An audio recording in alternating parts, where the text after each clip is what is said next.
I'm sharing.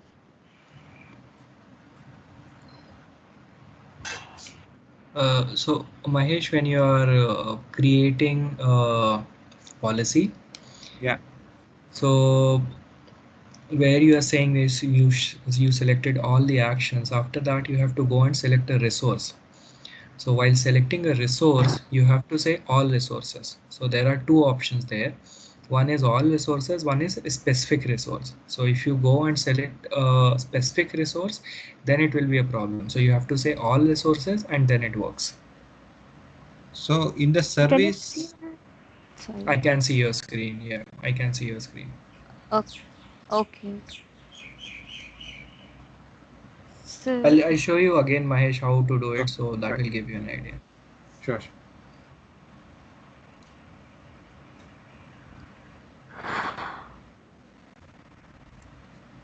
You are logged hello, in Vish. as a, yeah, you are here. You are not logged Mm-hmm. in as a root user. You are logged in as an IAM user. So if you log in as a root user, then you will probably see what you see on my screen. Okay, but all the things which you told yesterday to do is not dependent on user. It's just on IAM, right? It's on root user, not on other users. Okay. So all these things which I did, is it applied on a particular user? This All is these policies. applied. So see, I'll tell you. Activate MFA on your root account, the first one, right? This clearly Hmm. says on your root account. So that is done. Yeah. Your MFA is activated.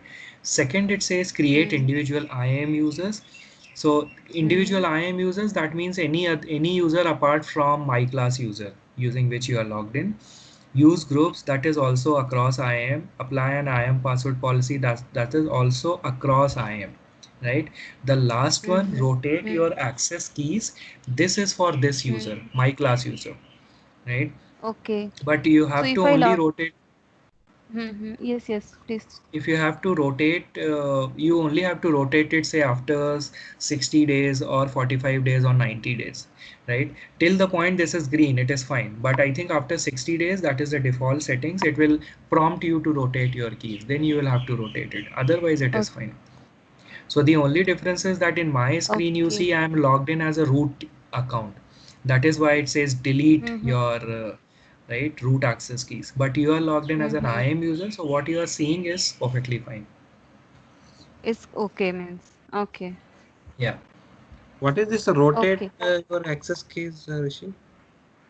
So whenever you have an IAM user, so you generate access keys and secret keys for IAM users. So like a password, those keys needs to be rotated after say 60 days or 90 days.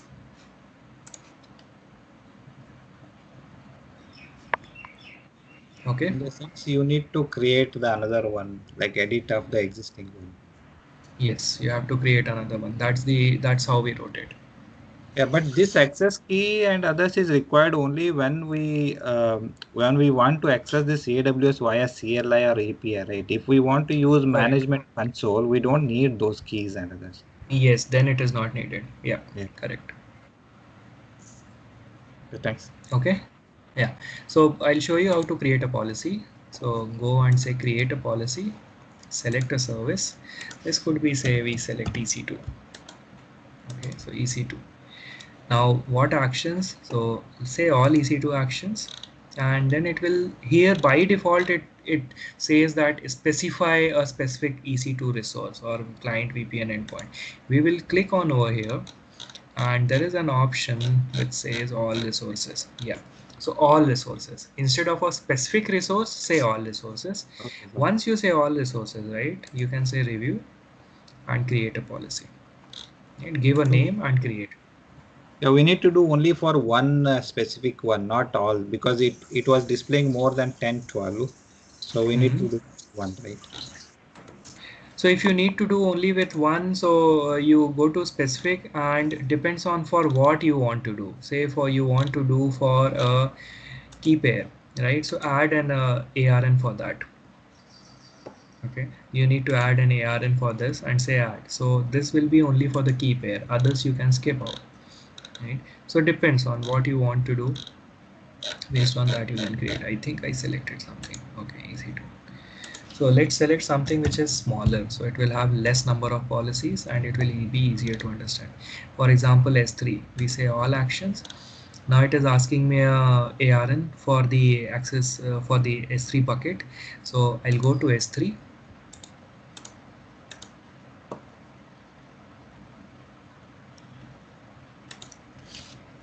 And I'll get the ARN. How do I get the S3 bucket ARN? So basically I simply need to copy the name, that's it. Not much is needed, and I'll say specify add an ARN. Okay, not this. So add ARN, and I have to only give the name. So once I give the name, it takes it and I'll say add. Now you will see that this is this it took. Rest I can say any. Okay, else so basically the idea is you if you don't say any, you'll have to go and find the ARN for everything. So let me show you how to add a object ARN also. Okay.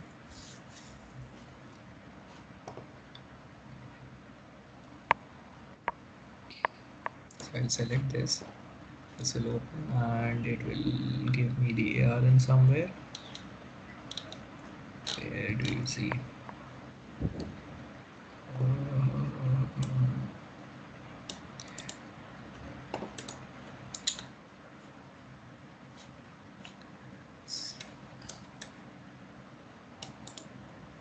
I'll copy this, then I'll say add ARN.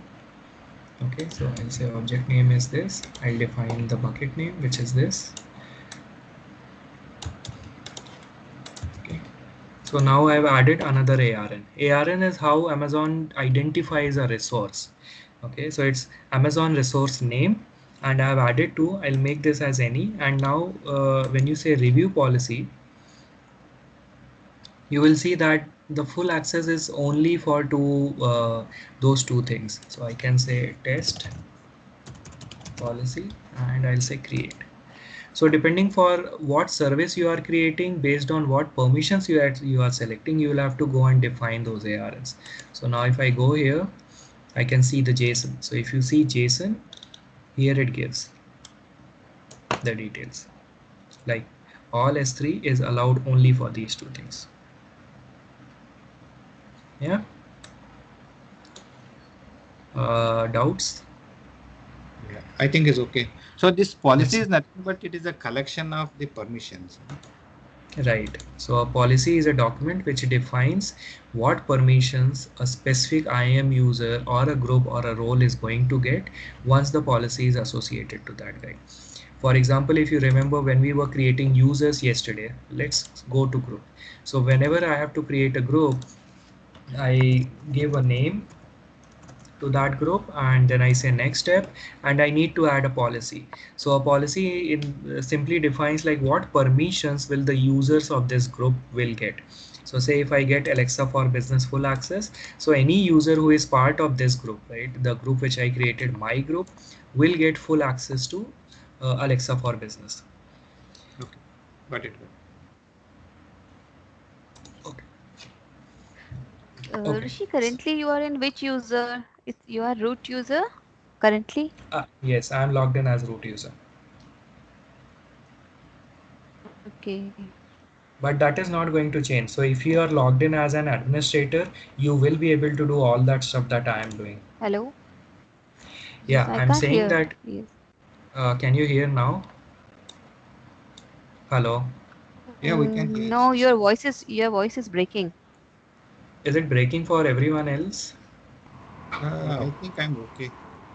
You are okay. Yes, I am also okay Uh, with voice. I think Neetu, there is a problem with your internet. Not sure. Mm, okay. No, no, Uh, okay, we can continue. I'll say if again it is exist. yeah, sure. So just stop me in between and say if it is a long outage, Mm-hmm. like for a minute or so, I'm gone. You're not Yeah. able to hear. I'll simply repeat it. Yeah.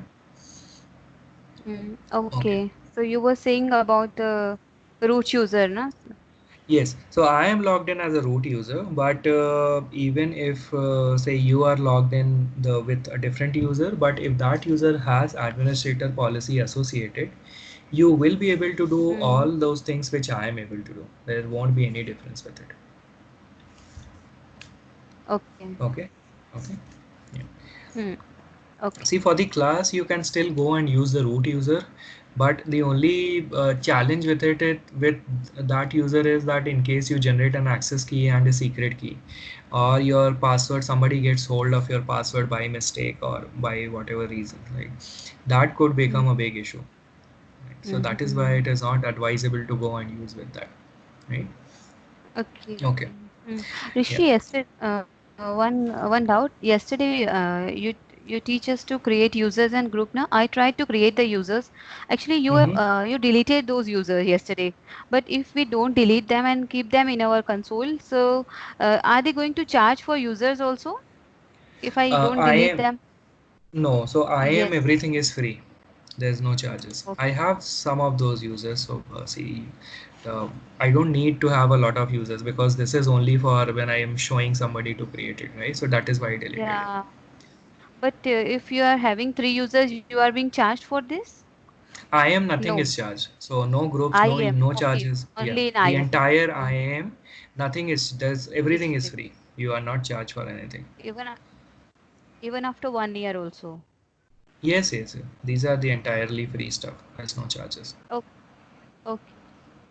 Okay. And you let us know if you are showing us to create something and if it is being charged, please let us know so we will delete it or stop it before logging in. Yeah, that I'll Like do. So whenever we are working with otherwise, services, yep. So I'll be yeah. doing that. Whenever we are working with services where Hmm. any charges uh, Yeah. are are to be there, I'll inform you guys. Okay. Okay. Okay. Okay. So we covered a lot of stuff in IAM yesterday, and we stopped with roles. We did not discuss about roles.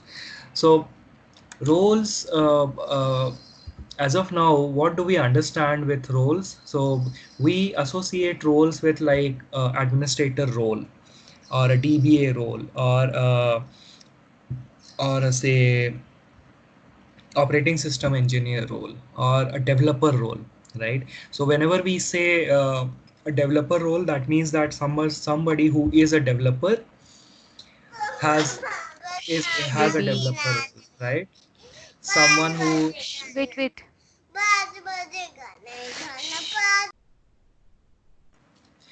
Yeah, someone who has who is a database administrator has a DBA role, right? But with IAM, roles have a completely different meaning. With AWS IAM, roles don't mean what we have been uh, using them for. So here a role is defined or a role is created whenever I want to give one AWS service access to another AWS service. Okay, so something like I'll try to draw a picture and show you. So say I'll go to PowerPoint. So for an example, say I have an EC2 server, okay, and this EC2 server is running an application, right? Uh, any type of an application, and this application needs to upload or download something on S3. Okay, so now S3 is a completely different service as compared to EC2, right? So when a service when an application which is running on EC2 is trying to upload or download anything on S3, S3 will say like, who are you? Are you authorized to do this? Right? Depending on that, whether it's authorized or not, it is going to allow that action to happen. So let's say I have an EC2 instance. Okay, this is an EC2 instance, and this is running an application.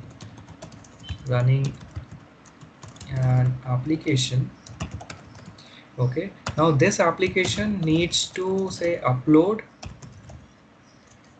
data on S3. What was S3? Anybody remembers? Say this is S3. So S3 S3 is was the object database. storage. No, S3 was object storage. It is a Okay. it is a storage format wherein we can store virtually unlimited amounts of data. Right now, the application which is running here, it needs to upload data to S3 and download data from S3. It needs to upload and download data from S3. Now the challenge comes, like S3 has no idea on which EC2 instance is there. Why it has no idea? Because even though if I say from here I'm making an API call, okay, even you can know the name of my bucket. Somebody from the class who has seen my S3 can know the name of my bucket. So if you run, say, the command that I was doing yesterday, something like this. Okay, so say I do AWS S3 LS, right? So even you can do. And if you know the name of the bucket of my bucket, you can try to upload and download data to it, right? Because this has completely different set of API calls, which are not related to any EC2 specific EC2 instance. Okay, so what S3 will say is, like, from where this call is coming, or who are you? Are you authorized to upload or download data to on this bucket, right? So what happens to sort out that issue? One way is I can say do this AWS S3 LS. I'll simply just list down the contents of this bucket just to show you that I can copy from here also. So this has these two things. Okay, now S3 requires an authentication. How am I being authenticated in this case? Any ideas? How is S3 returning the results without authentication in this case? Any idea? Anyone? We talked about this yesterday for a brief moment. Yeah, based on the policies, so it will have the. No, this is not based on the policy.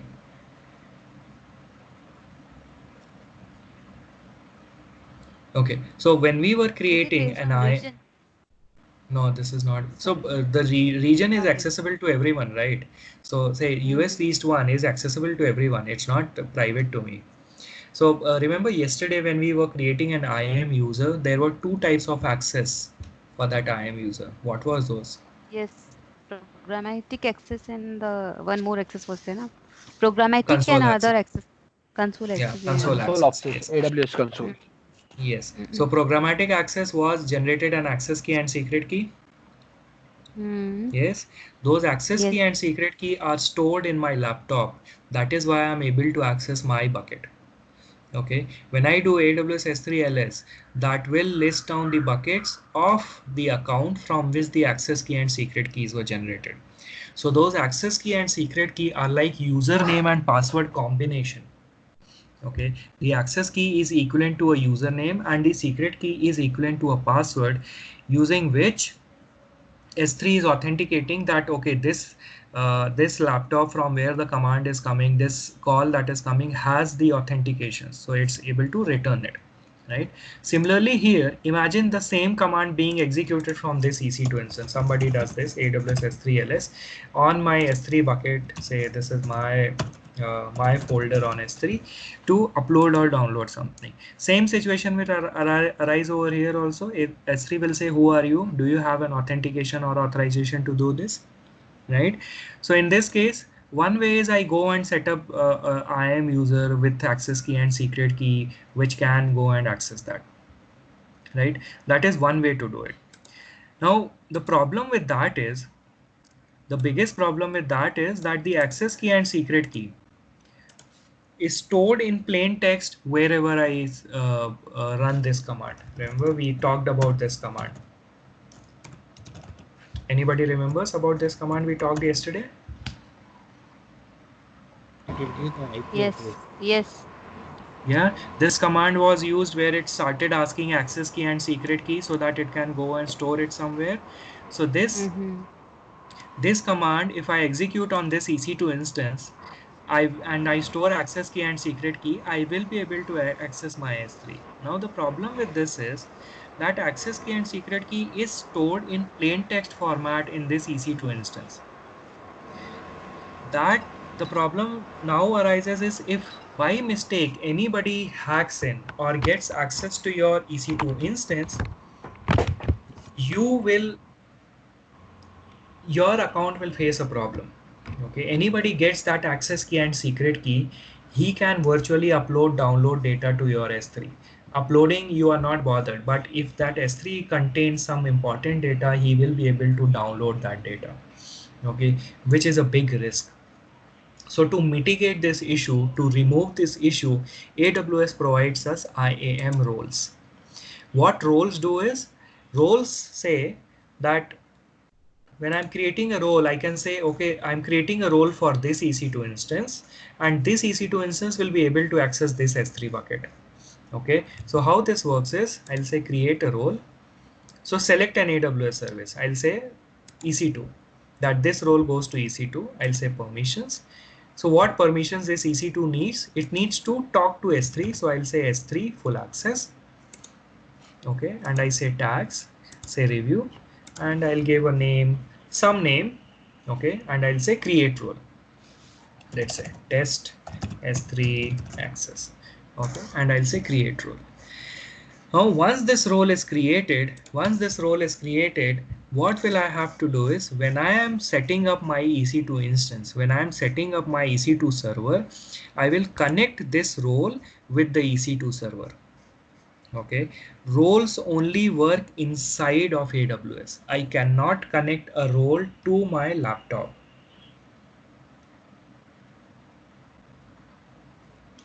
Okay, so I cannot go and connect a role to my laptop, but I can connect a role to an AWS service. In this case, that service is EC2. So even if you read role description, it says allows EC2 instance to call AWS service on my behalf.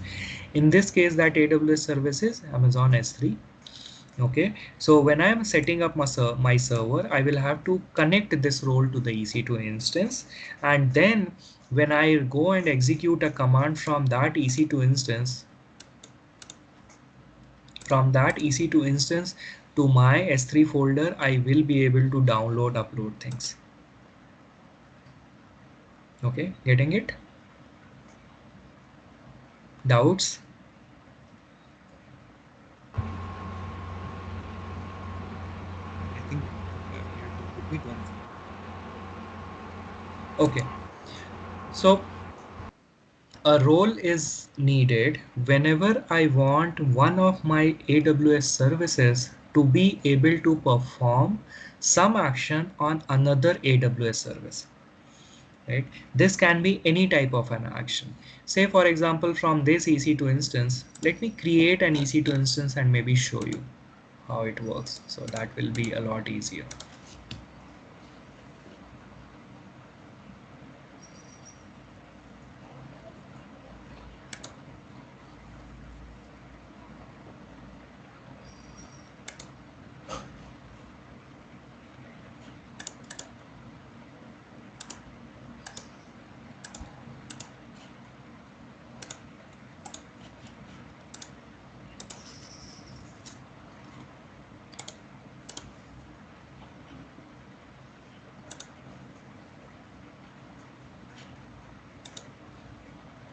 I'll connect to this.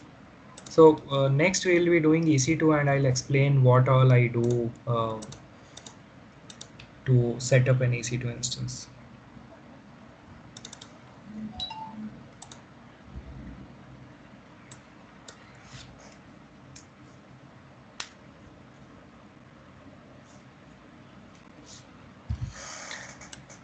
So this needs to be in running state. Until it is in running state, I cannot connect to it. Okay, so let's hopefully it connects now.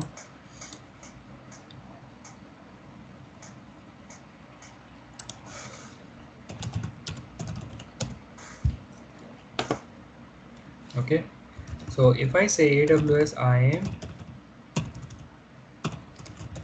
list users, do you think it is going to show me the list? Okay, it answered.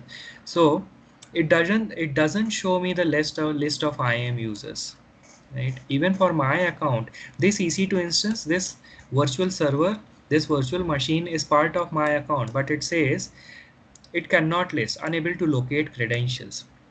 Why? Because EC2 is a completely different service. It has no access to IAM. It has no visibility for IAM. Okay, so similarly, if I say AWS S3 LS, so I'm doing something on S3, it says unable to locate credentials. It has no access to S3. So to enable this server to be able to do, what I'll do is I'll connect the role that I created. So this is the role that I created, test S3 access.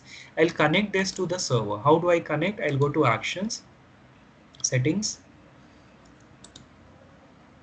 and I will say test S3 access. I'll apply, close, and now if I run, so see, this now shows my folders on S3, but if I do IAM, it is not going to show me. So it says access denied when calling the list users operation. Why? Because this IAM role only has access to S3. Right? It has S3 full access. It has no administrator access. It has no IAM access. That is why it gives me that error. In case if I add a policy, so say add a policy, I say IAM full access. Okay, I'll associate a policy. Now this role has access to S3 and to IAM both. So now if I do, it shows me the users. Okay, making better sense or still some confusion? But this role doesn't have the permission to access whatever on the EC2, right? It has only got S3. Then what about EC2? What about EC2? I did not get you. No, you mentioned the role is required to talk to different instances, nothing but, right? So like one No, instance no, of, no, no, no, no, no, no. Not to different instances. One service to another service. yeah. Okay. So In this we have, case, my one service is EC2 and the other service is IAM and S3. okay, but what about then EC2? You mentioned in the EC2 you showed us added S3, right? Not in EC2. I added S3 in I added access to S3 in the IAM role, not for EC2.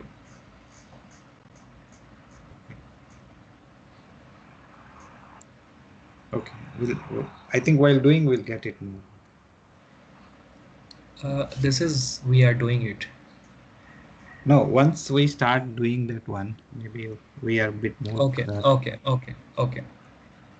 Any other questions with others? So these rules are only applicable for resources now or user also. No. So think of this as like we create a user, or a user is created when there is some person who is doing it, when an engineer is performing a job. Say I'll create a user and give that user a policy with S3 full access. So that user will be able to go on the console to S3 and will be able to see something or do something, right? But or say the user wants to run commands manually like I was doing from my laptop. So I am a human user if I want to do this. So in this case, what will I do is I'll simply go and create a user with access to S3 or to IAM, and I will use that credentials to do whatever I want. But if I want those things to happen automatically, say an application is running on your server, right? So if the application is doing something, the application is running a program, the program says create an IAM user every day, create a new IAM user every day, just for an example. So whenever that application runs, it will require authentication, which the application is not going to have. Okay, and you cannot as a person go and log in and do that every day, right? So whenever you have to automate things, then you use roles. Whenever there is an engineer who is trying to who will be doing stuff manually, then you use users.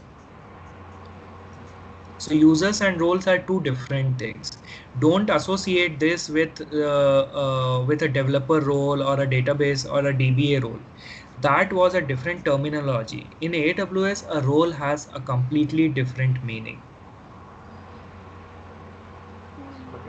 So this role is globally means defined.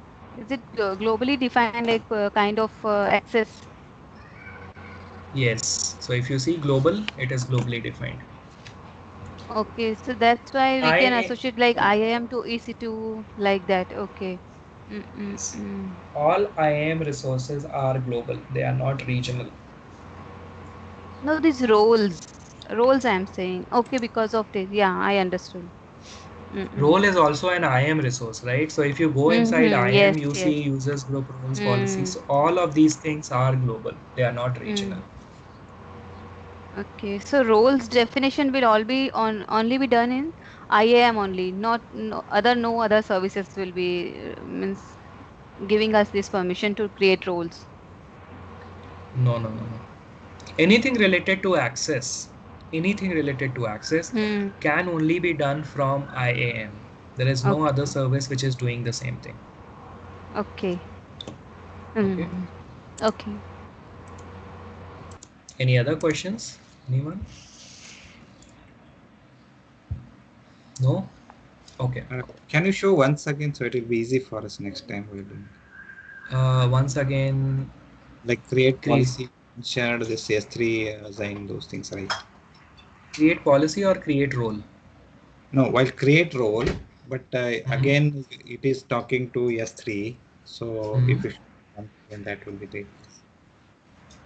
So creating role is say create role and select AWS service. Which service this role goes to? So we'll say EC2 because EC2 is where my servers are, right? So I'll select EC2. I'll say next, and I'll define the permission that the role needs. So it could be say IAM full access. Okay, I'll select this. I'll say tags and I'll say review. I'll give a name. So test IAM full access, and I'll say create role. So this is how the role is created. Okay, once this is created, to connect this role to an EC2 instance, I'll have to go to the EC2 instance. Okay, this is my EC2 instance. I'll go to actions, say settings, attach replace IAM role, and I will select test IAM full access and say apply. Done. This is how we connect a role to an EC2 instance.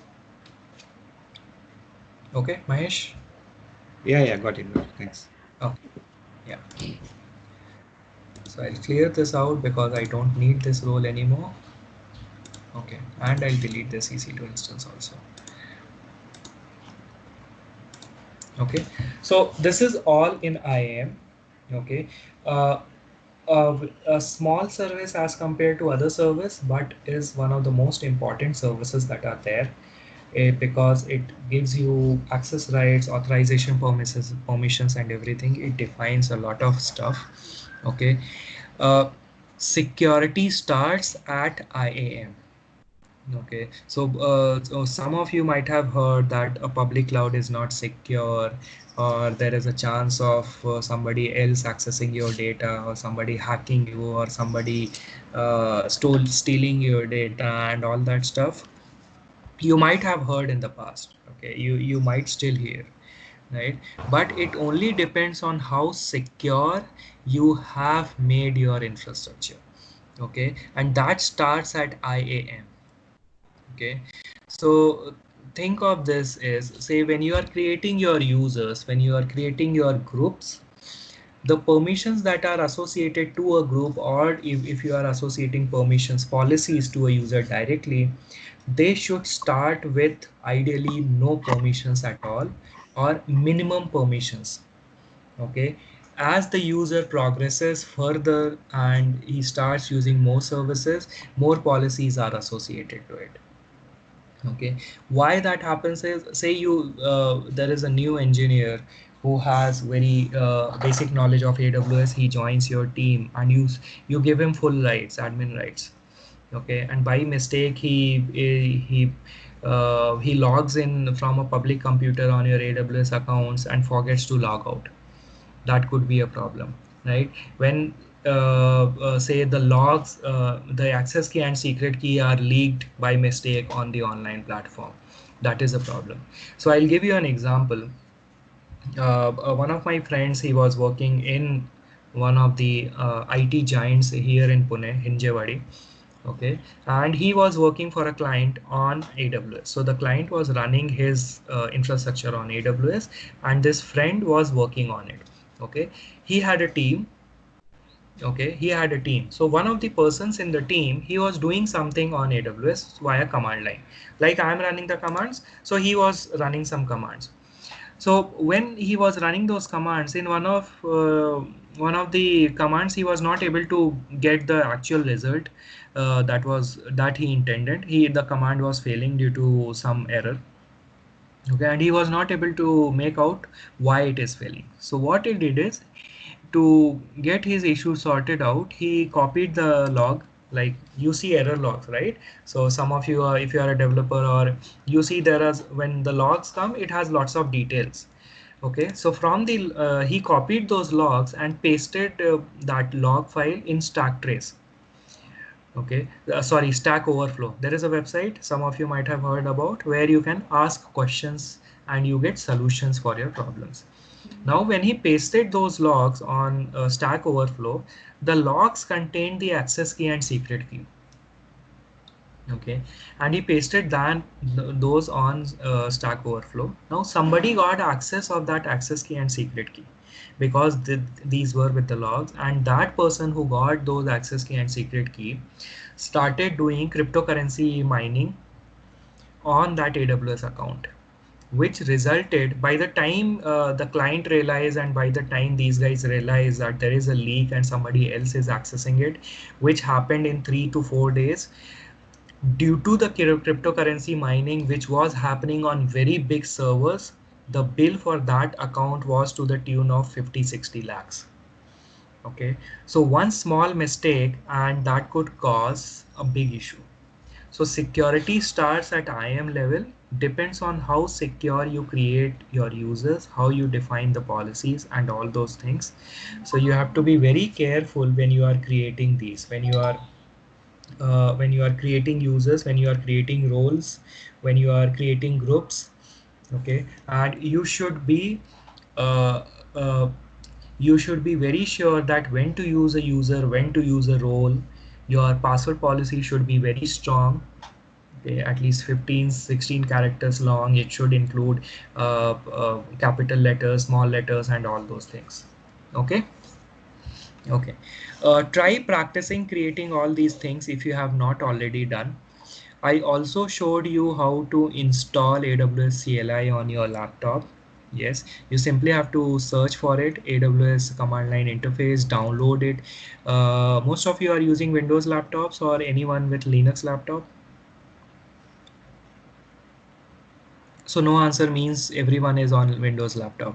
Okay, so since every one of you is using a Windows laptop, you simply need to download the file which I was talking yesterday, do a few click and it gets installed. Once it is installed, you can start running commands. Okay, when you run the first command, there will be a problem which you will come to know as soon as you run the first command. What is the problem is, to sort it out, try to sort it out on your own. If you are not able to, we can always discuss next week and get it done. Okay. And Rishi, actually, right now I have installed this on my office laptop, but soon I'll be doing it on another laptop, my personal one. So I need to do the configuration again. Yes, you'll Actually, have to today I all configure. okay, because today I You'll have to already do the. did all the configurations. Yeah. That is okay. You can do the same configuration again. You Okay. can also use your office laptop. It's so AWS is mostly allowed in all offices. It is not blocked, because Mm-hmm. it's not like social networking sites or video YouTube or anything of that those sorts. So it is generally allowed. You can practice from there also. Mm-hmm. No, actually, in I'm in a textile domain, so that's why they used to, they are not IT in IT domain, so they used to delete the softwares usually. When I go to office back, they will ask me to uninstall it. So that's why. Okay, then in that case you can use that from your Yeah. personal laptop. Mm-hmm. Yeah. Yeah. Okay. Okay. Okay. Moving on to the second service, that is EC2, that is Elastic Compute Cloud. Elastic Compute Cloud is a service which gives us virtual servers on cloud. Virtual servers which are in AWS terminology called as instances. So notice this, instances. Okay, so we call them as EC2 instance, and whenever you listen the term instance from me, it is referring to an EC2 instance. Okay, so let's discuss briefly about the architecture of this EC2 instance. Okay, so the architecture looks like something this. Okay, so let me draw a few more things. We have the hardware, which is, okay, so this is the hardware layer. Okay, we have hardware. Okay, now hardware in this case, for an EC2 instance, hardware means when we say CPU, RAM, and network, nothing else. Okay, storage comes from outside, so storage is how do I draw storage?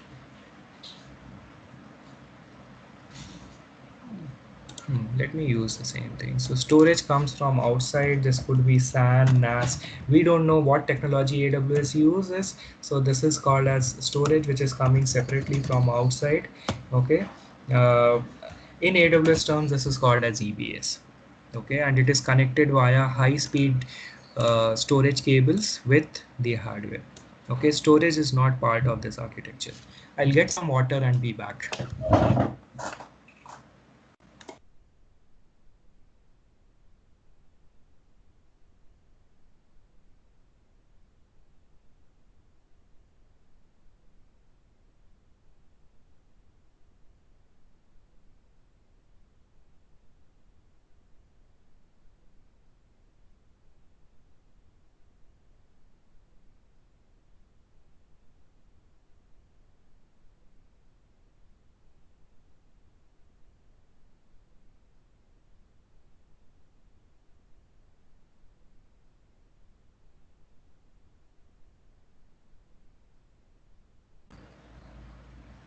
So storage comes from outside, and hardware, CPU, RAM, and network is part of it. Even network, if you think that's like separate cables which are connected. Okay. On this hardware,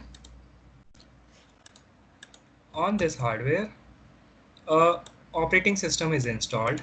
Okay, so OS is installed. This is, most of the time this is going to be Linux. Say 95% times this is going to be a Linux based operating system. Some flavor of Linux, but this is going to be a Linux based operating system. Now, whenever you install an operating system on a hardware, this operating system, this considers, or this wants the entire hardware to be a standalone unit, right? It sees the entire hardware as one single copy. Okay. Now, since we have to run multiple virtual machines on this hardware, so say I have to run one VM. Okay. One virtual machine is this, say another one is this. I have to run maybe another one. Okay, so I have to run 4 VMs.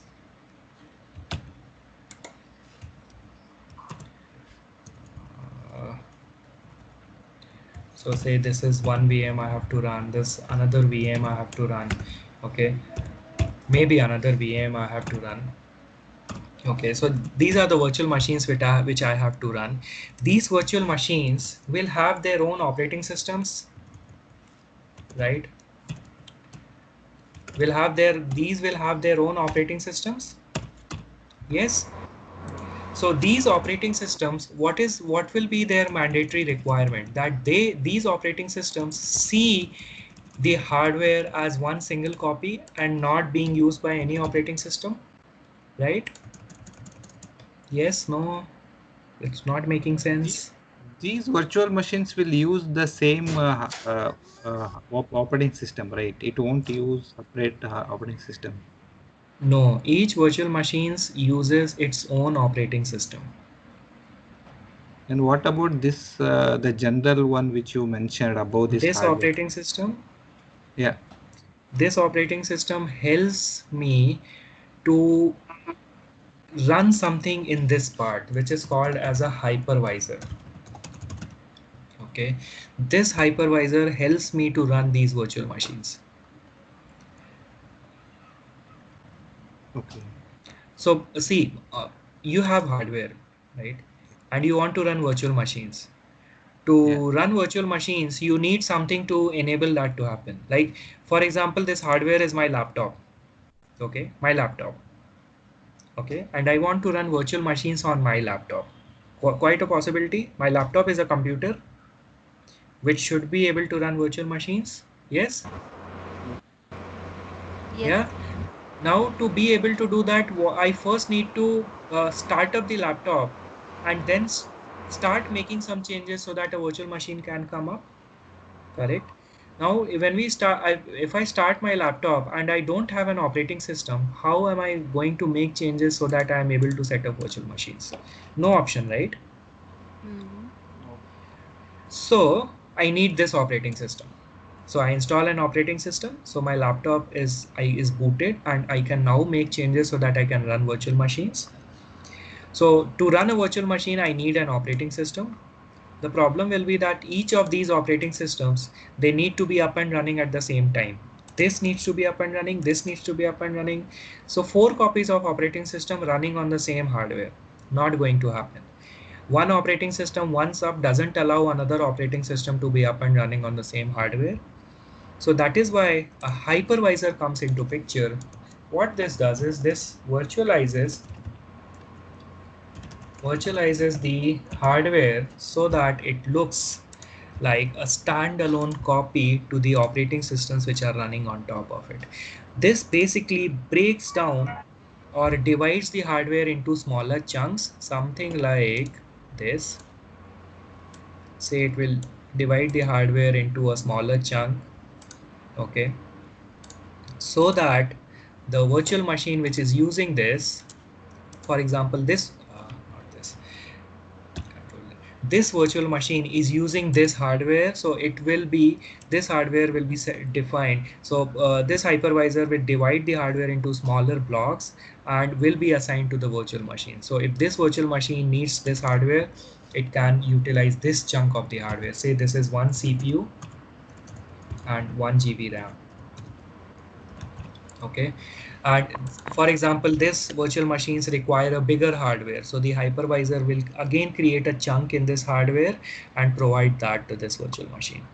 So a hypervisor is a software that virtualizes the hardware, or in simple terms, it divides the hardware into smaller chunks so that these chunks or these pieces can be used by virtual machines to set up their operating system.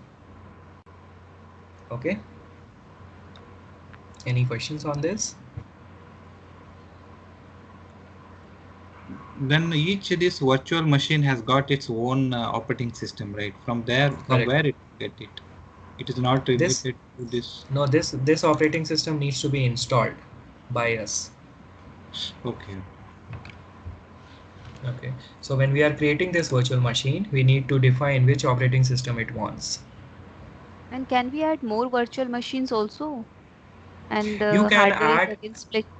Mm-hmm. yes. So you can add as many virtual machines as you want. The limitation comes from the hardware, right? Mm-hmm. Say for example, my hardware or this hardware that we are talking about, RAM has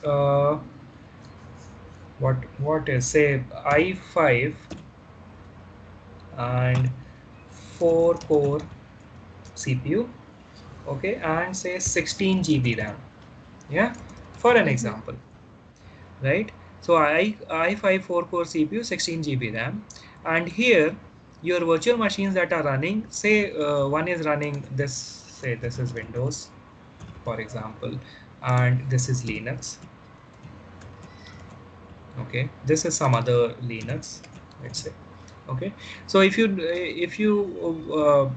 you see, Windows requires like lots of RAM, so this will require say 4 GB of RAM, okay. This requires say 2 GB RAM, this requires another 2 GB RAM for Linux.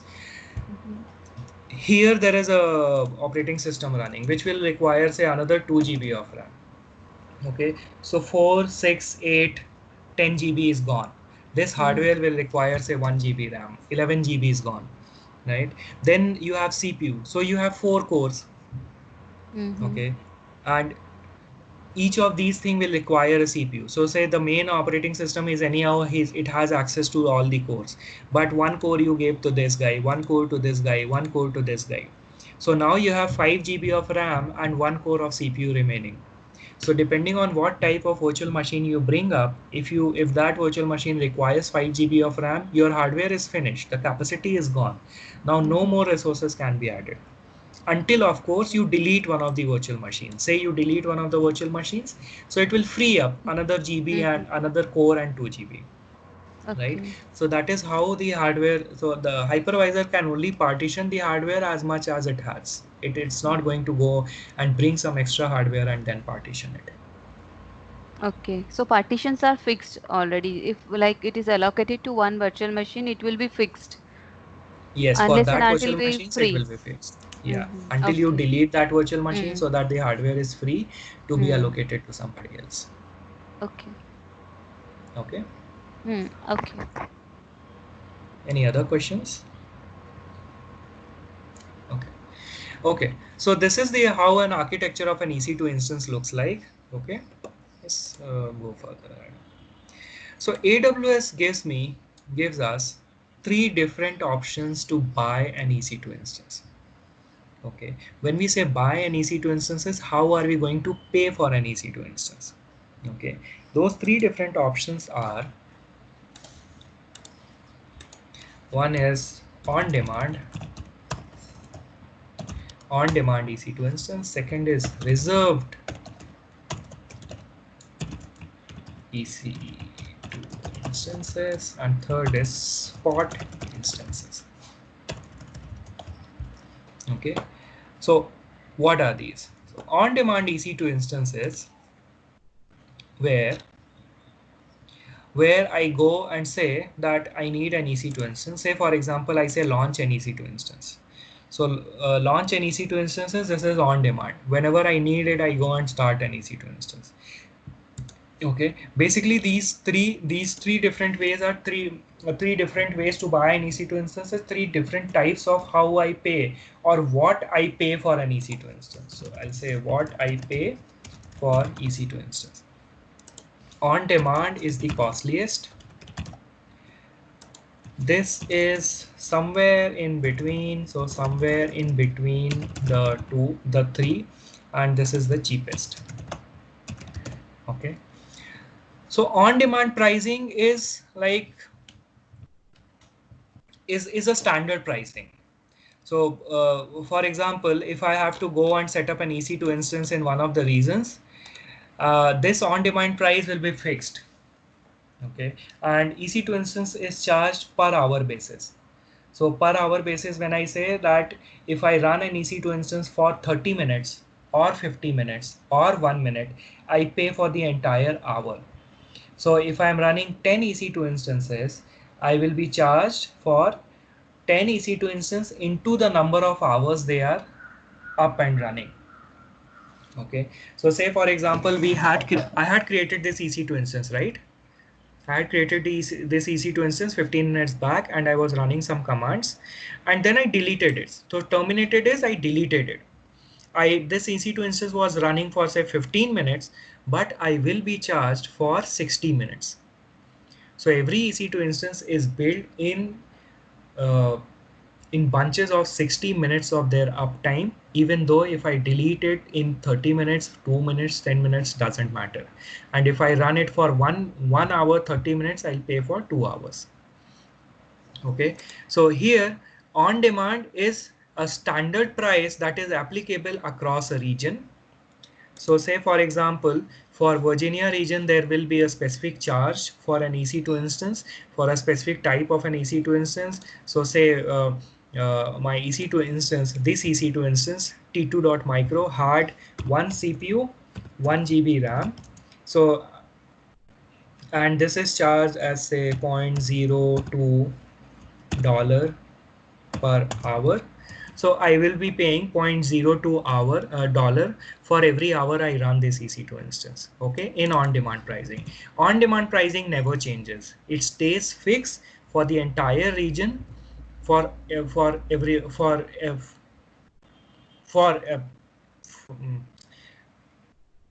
and it never changes, right? So, and there is another catch with the on-demand price. On-demand price for say region Virginia can be different than say for London or than for Mumbai. Okay. Uh, Coming to that point, you would have also noticed that EC2 is a regional resource. I am now in a region and I'm now not in global. Okay, like IAM was global, EC2 is regional. So on-demand price is the fixed price of an EC2 instance that is same, that remains same across the life of an EC2 instance, never changes. It only changes when AWS says, okay, no, I will go and reduce the price for this region for a specific type of an EC2 instance. Okay, that is on demand. How I buy an EC2 instance is on demand. Okay, second option is reserved pricing. Reserved EC2 instances. So reserved EC2 instances is when I pay upfront for 1 or 3 years. So this is a payment method where AWS says that if you pay me for an EC2 instance upfront for the entire year.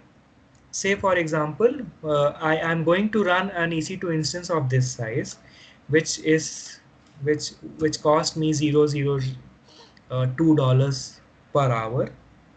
Okay, Amazon says I will multiply this into 24 for 1 day, into 30 for the month, and into 12. That is the charges going to be for my entire year, right? In on-demand fashion, Amazon says that if I pay this money for 1 year or 3 years, then this is a reserved instance pricing. Okay, now why do you think somebody will pay for 1 year for an EC2 instance which he is not sure of whether he will be using it or not? Do you think any benefit with this, any one of you? Or you think this is not a better way to get EC2 instance?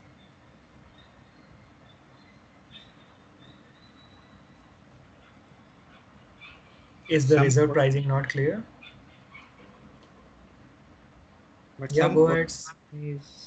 product companies, their data will be always available to the customers, especially this travel domain and the finance domain. So they might use it for a year.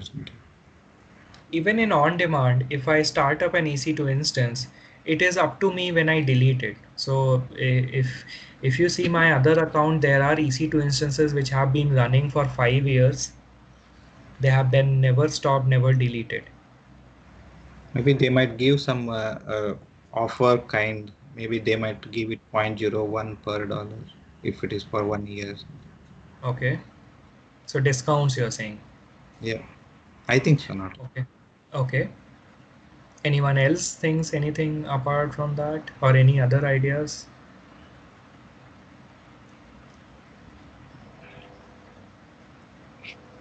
Okay. So Mahesh is right. So what happens with reserved pricing? So we notice that this was the costliest option. This is somewhere in between. So when you pay for an instance for 1 year, the discount is to the tune of 40%, could be more or less. See, it depends on how big your account is. With 3 years, the discount is somewhere between 60 to 70% of the on-demand pricing. Okay, so if the on-demand pricing is this, I pay upfront for 1 year, I might get 40 to 50% discount. If I pay for 3 years, I might get 60, 70 or even 80% discount in some cases of the on-demand pricing. Okay, so this is a big saving wherein I know that I will be running a specific EC2 instance. I know I'll be needing that. I am very sure that it is not going to be deleted for the entire year. We generally go and pay upfront and get a reserved instance. Okay, making sense? Okay. Okay, spot instances. So spot instances are the cheapest one. Now how the concept of spot instance comes is, like, let's go back over here. So we'll remove something to just clear the diagram a bit.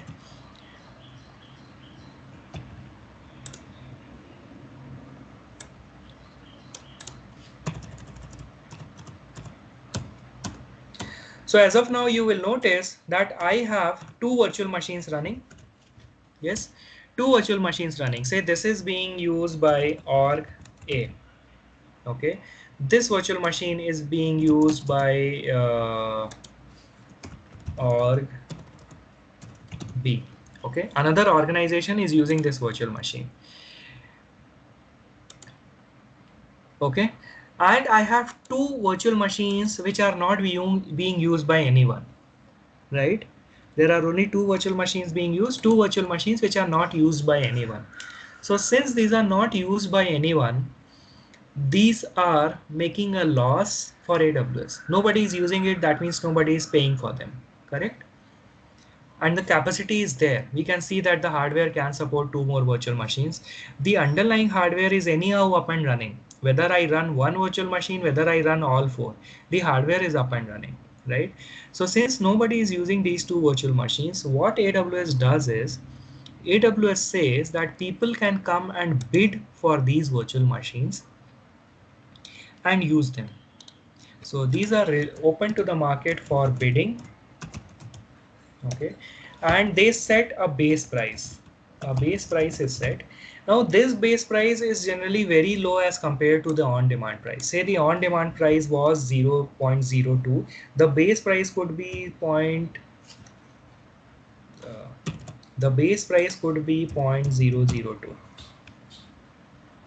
Okay, a lot less than what the on-demand price is. So this is the base price. So to get the EC2 instance, I need to bid on it. If I bid this, which is a bit higher, so this is the base price, and bidding price, say, is 0.0021. This is what I bid. I will get that EC2 instance for my use. Okay, for this cost as compared to 0.02. Okay, so I get it 1/10 of the price of the original price, and I can start using it. Okay, there are two challenges with this thing. One is these are only available for maximum 24 hours. I cannot use the EC2 instance for more than 24 hours. Another challenge is that if somebody, say Mahesh, goes and Mahesh bids $0.022, the EC2 instance will be taken away from me and given to Mahesh. Getting it? As soon as the price increases, somebody bids higher, the EC2 instance will be taken away from me and will be given to Mahesh. Okay, whatever I was doing will be simply lost, and now I will have to go and raise the price and then start doing it again. Okay, do you see any problems with this approach?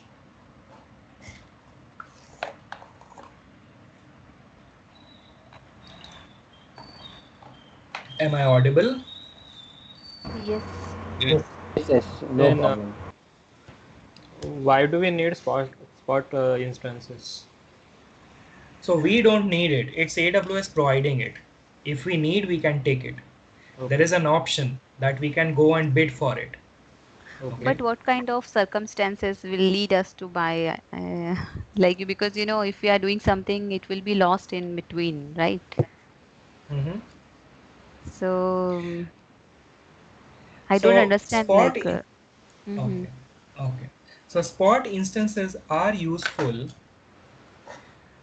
Spot instances are useful wherein we have to run small jobs. Okay, and I want to execute these jobs in parallel, and I want to get this finished faster. So I'll give you a small example. So say uh, I have a company which is into publishing. okay, into say books publishing, or maybe newspaper publishing, magazine publishing, or anything similar sort, right? So what happens in this publishing company is the text is generally written on a file. Now this file can be say a 1 GB file, okay, and once this file is ready, these files are processed to generate the fonts, to maybe change something, or to process it and store some data, something of that sort. Okay, now if you go and process a 1 GB file, the software takes say 60 minutes, maybe 70 minutes to process that entire file. Okay, and the software is running on an EC2 instance. Okay, and it takes anywhere 60-70 minutes. Now what happens if you have 1000 files to process every day? You will have to probably launch 500-600 EC2 instance for every file to be processed, because one EC2 instance can only process one file in say 1 hour. So you will need 500 instances to process all the files.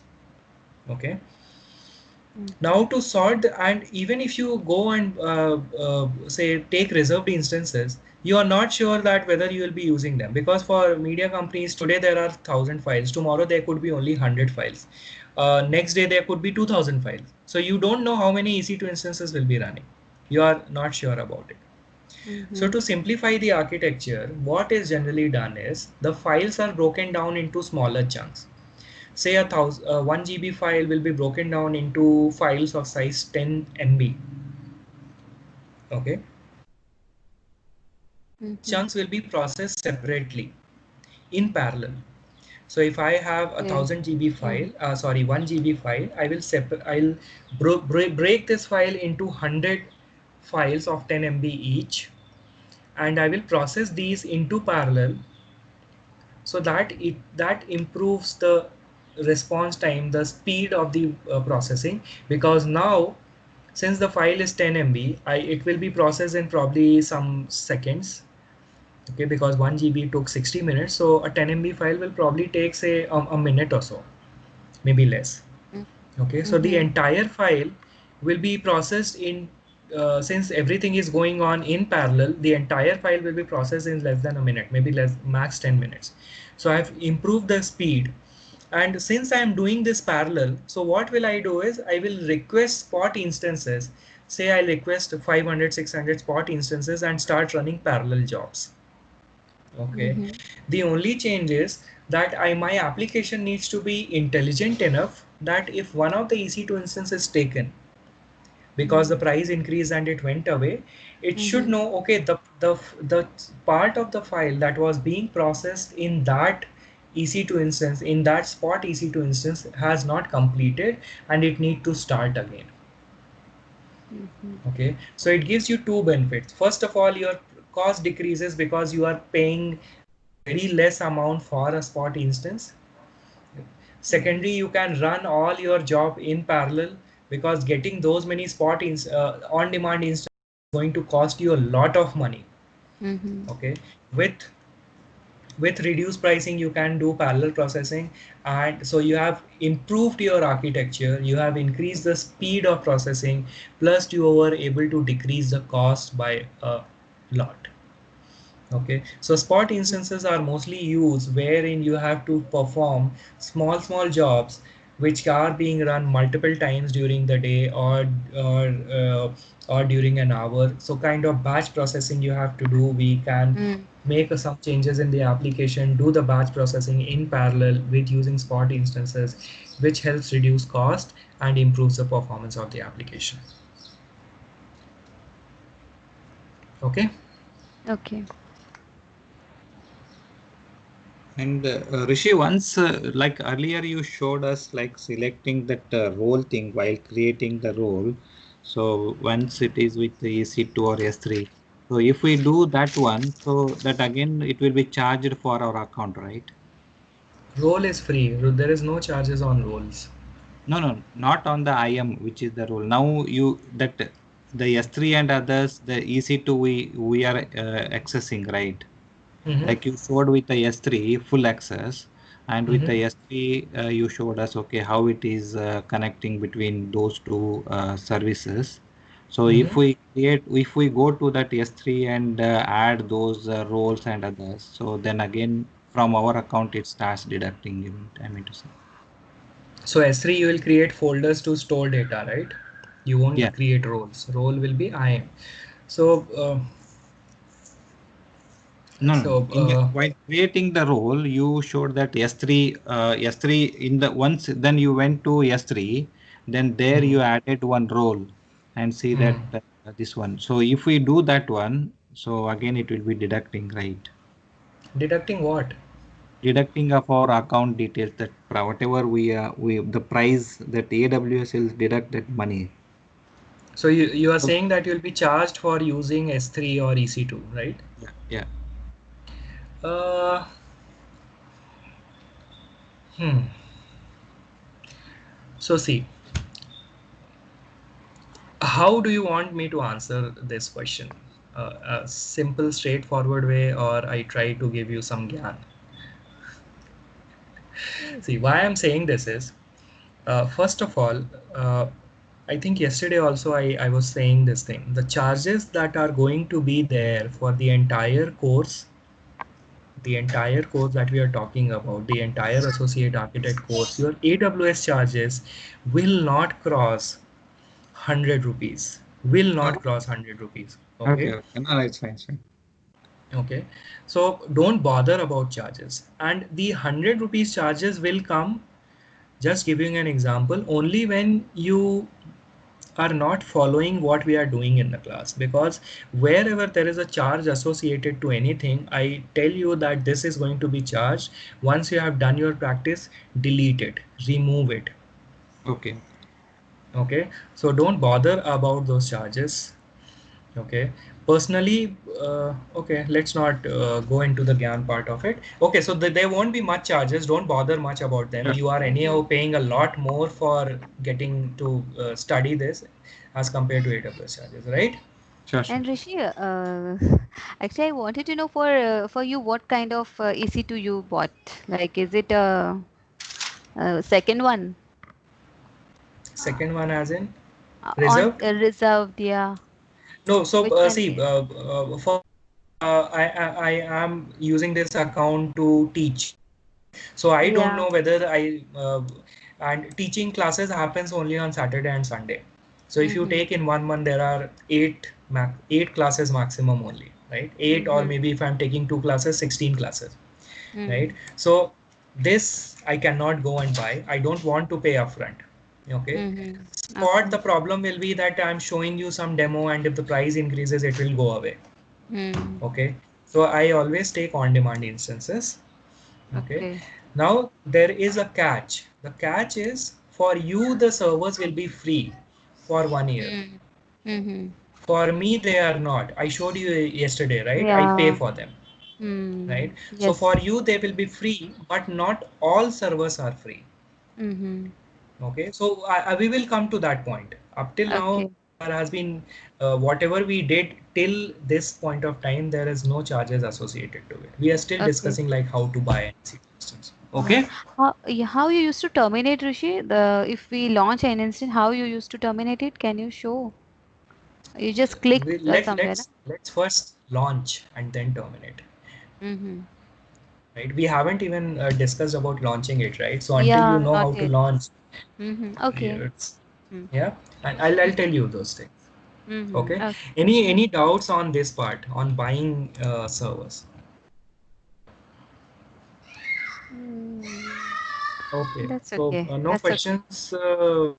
So guys, I think there are 4 or 5 of you. If you have any question, and so for me it is like it's clear, right? If you're not asking a question, okay. So let's move Mm. further ahead.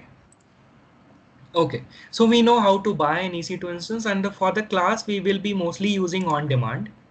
Mm-hmm. Okay, we won't be doing reserved or spot instances. Okay, now, so coming back to this diagram, I have to launch a virtual machine. What do I need the first in a virtual machine to launch a virtual machine? What is the first requirement? So let's say launch an instance. I'll go back and explain you from again. So in services, we are talking about EC2. So let's search for EC2. We'll go to EC2. Then we will go to running. You will see I don't up as of now, so I'll say running instances.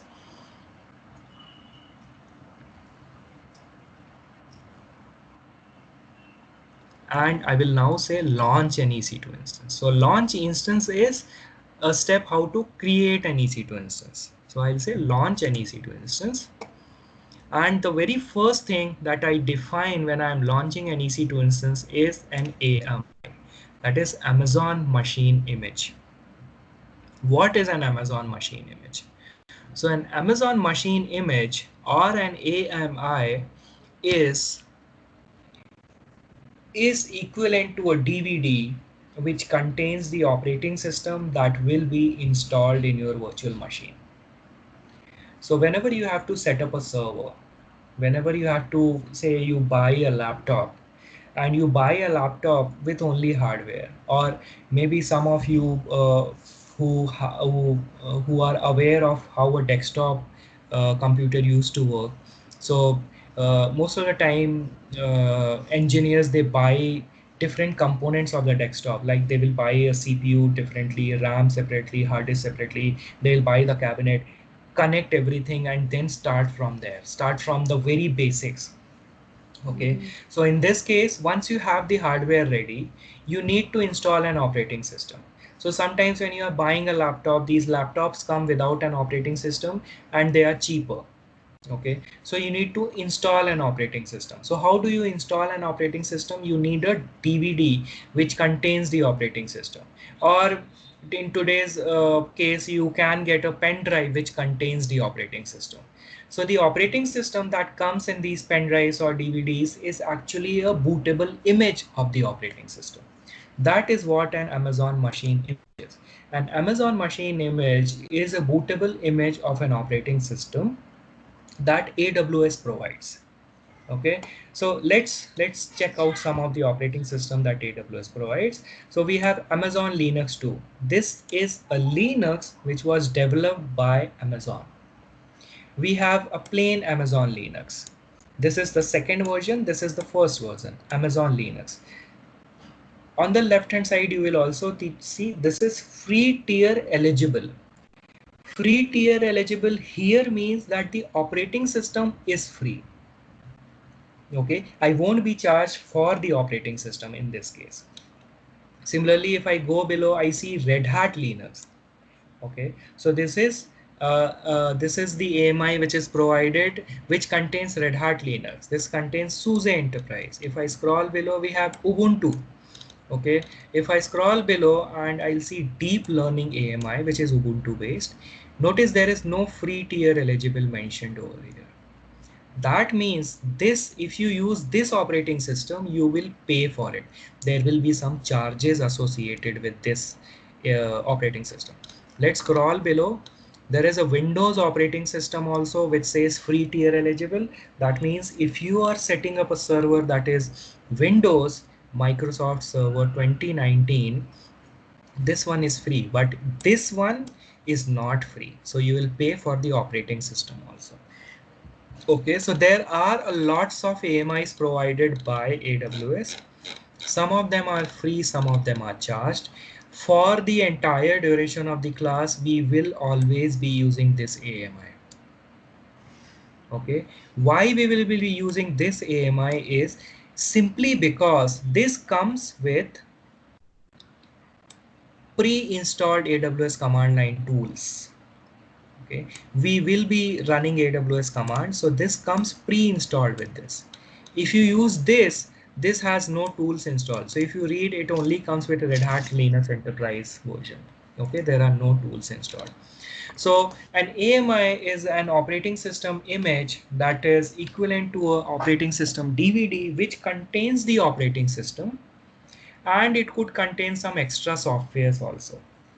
So say if you buy a Windows Home Edition DVD, it will not come with Microsoft Office. But if you buy Windows Professional Version DVD, it will have Microsoft Office installed into it, right? So when you install Microsoft Home on your laptop, Office you have to separately install, but with professional, Office will be part of the operating system, DVD. Okay, so that is what an operating system image is, and in Amazon terms it is called as an AMI, Amazon Machine Image. Okay, now if you see on the left hand side, there are three different ways. There is quick start AMIs. Quick start is you go to AMI section and there are some default AMIs provided over here. Okay, then there is a My AMI section. My AMI section is where you go and create your own AMIs for your personal use. These AMIs will be visible to everyone. If you go and log into your account and go to this page, you will be able to see this AMI, same AMI with exactly same ID also. Okay, my AMIs is private to my account. Nobody except my AWS resources will be able to use it. Okay, it won't be accessible to anybody else. Okay, we have something called as marketplace. So marketplace is a place where companies have shared their own AMIs. For example, companies like Oracle, companies like SAP, companies like IBM, companies like Juniper, okay, they have created their own AMIs and they have kept with AWS. Now, so say, let's take an example. I want to create an EC2 instance and I want Juniper to be installed. As Juniper is a networking software, I want this to be installed. How do I install this? One way is I start up an EC2 instance using Red Hat Linux and then go and download this and then install it. Right? Lot of work. The other work is I simply start with this AMI to create my EC2 instance. That this was the first step, right? When I say launch instance, select an AMI, I can select this AMI. And now when my EC2 instance will be up and running, Juniper will be pre-installed into it. Okay, so a lot of international organizations, big organizations have created AMIs and shared on Amazon Marketplace so that anybody who requires that software can simply buy that AMI from here. Okay, and start using it. You will notice that this AMI is charged 0.55 cents or 55 cents for every hour, or I pay $2,280 for every year. Similarly, this Barracuda AMI has a different charge. Trend Micro AMI has a different charge. Matillion AMI has a different charge, $1.37 for the software. And this I pay for the software, by the way. These charges that are mentioned over here, these are only for the AMI charges. Okay, over and above this, we have the hardware charges that AWS charges, right? So this is marketplace. Similarly, we have community AMIs. Community AMIs are like I create some AMI and I give it to AWS for free, and AWS also hosts this that anybody who wants to use that AMI can use that AMI. This free open source AMI for anybody to use. So if you see, there are 122,000 AMIs over here. In the marketplace, we have like 4,267 AMIs. In my AMIs, I don't have any AMI. We will see how to create an AMI at a later stage. And in Quick Start, we have like 40 AMIs. Okay, so our job is to create an EC2 instance. So I require an operating system. The operating system comes in an AMI. So I will select an AMI. Since we are focusing on the free tier, we don't want a bill to be associated with the account. We will be using this AMI for the entire duration of the course. So I'll select this. I'll simply say select Amazon Linux AMI. Okay. Now, once the operating system is selected, my second option is to select the hardware. Correct? Hardware, when I say to select, is how much CPU I want, how much RAM I want, what type of network I want. Okay, so Amazon defines an EC2 hardware into different types. So there is a family of EC2 instances. There is a type of an EC2 instance. Okay, before going into any other detail, I will explain something to notice. For the course, we will be always using T2.micro because this is free tier eligible. That is the only reason we will be using this EC2 instance. Okay, for all the AWS accounts which are new, which are not 1 year old, this EC2 instance is free. Okay, so we will be using this. Okay, now coming to the family of EC2 instances. So family, if you see, there is a general purpose family. Then we will see there is a memory optimized, there is a CPU optimized. So let's go below this, compute optimized. Compute optimized, this will have lots of CPU as compared to memory, like 72 virtual CPUs as compared to 192 GB, 4 virtual CPUs, only 8 GB of memory.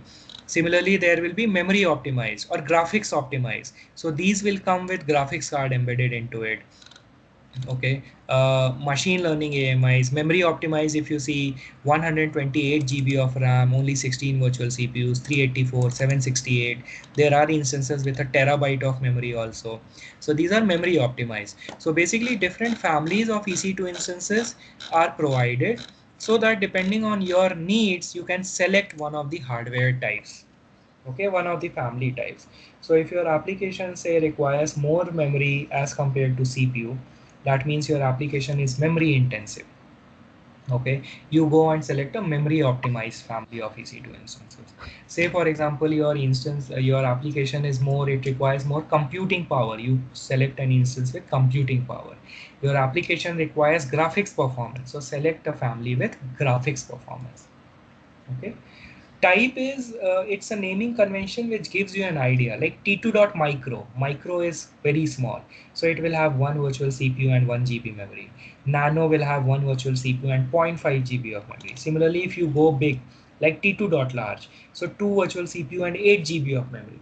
Right? If you go a little bit more, say T3, so two. Okay, another is T is the family, 2 is the generation. So T2 means second generation of T family instances. T3 is the third generation of T series instances. Okay, if you go below, like M5 is there. Okay, M5A, M5D.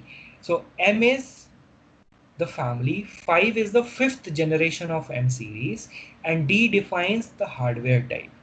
Okay, so A will be AMD, D will be this Intel processors. Okay, similarly, if you go below, there's R series, there is M again, there is C series. So depending on what is, like C is compute optimized, C series fifth generation N metal. This is bare metal instance. Okay, so this has this offering. So depending on what type of hardware you want, name family will give you a name, it will give you an idea. So T2.micro, micro means this is going to be a very small type of an EC2 instance. Okay, and you get an idea that this is one virtual CPU, 1 GB memory. This uses EBS only. Network performance is low to moderate. Okay, and there is IPv6 support available. So for the course, the only reason you all will be using T2.micro is because this is free. By the way, you are free to use any type of an instance for the class. The only thing is that even if you say you start with this one, 48 virtual CPUs, 384 GB of RAM. This comes with 50 gigabits of network performance. Okay, so the charges for this EC2 instance will be somewhere like $2 per hour. Okay, giving you an example, $2 per hour. Okay, now say you go and launch this EC2 instance and delete it after 1 minute, but you will pay for the entire hour. So $2 is somewhere around 120, 130 rupees that will be added to your account. Okay, so depending on what you are trying, you will get a bill. That is why always go with T2.micro. But since it's your account and your money, you can try any other account in any type of an EC2 instance. The only thing will be, don't come to me and say that Rishi, you promised there won't be any bill, but you are getting a bill. Okay. Yeah. So I'll go back. For the class, the AMI that we will be using is Amazon Linux second one, not the first one. So Amazon Linux first generation, I'll select this. The instance will be to T2.micro. Then I'll say configure instance details. So here it says number of EC2 instances. I can say 1000 EC2 instance and it will launch the same type of EC2 instances with same configuration. It's not going to give me an error. Okay, let's launch one. If I want to buy a spot instance, I can from here say request spot instances. So the current base price is this 0035. I will have to bid higher. So I'll say 0.0036. I'm bidding higher, maximum price. Okay, if I want to buy a spot instance, and next of the rest of the step, they don't change anything. So all the same steps prior from here to there.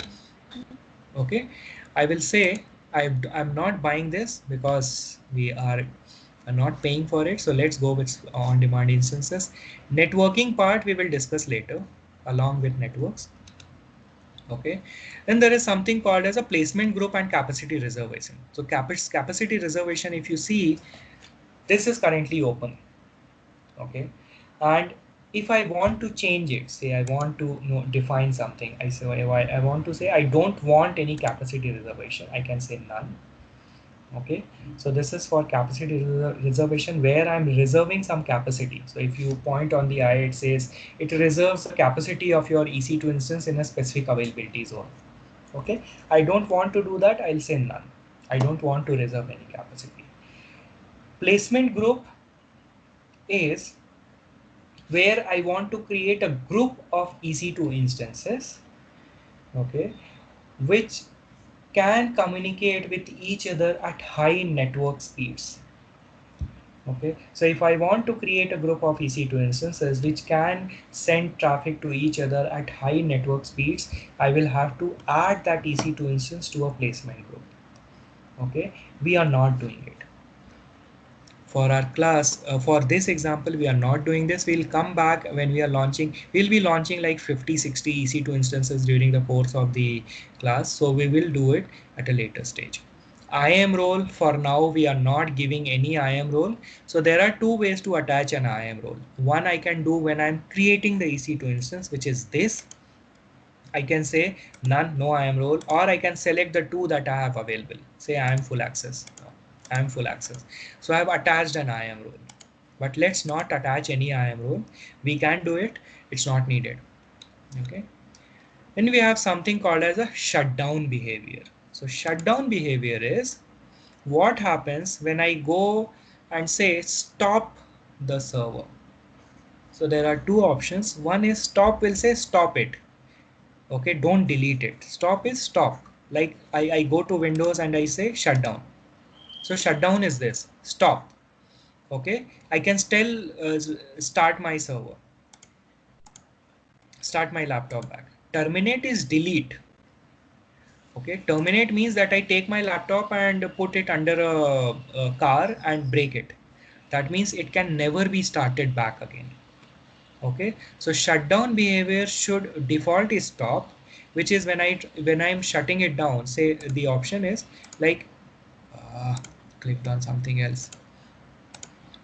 Say here I have a button which says shut down or it says put it under a car. So what you want it to happen? It should always shut down. So I'll say default is shut down. Okay. Then stop hibernate is I can also, there is an option to hibernate an EC2 instance. I hope you all are aware of like what is a hibernate option. So if I enable this, I can hibernate my EC2 instance. Hibernate is it will save the status of all the services as they are and then put the server in sleep mode.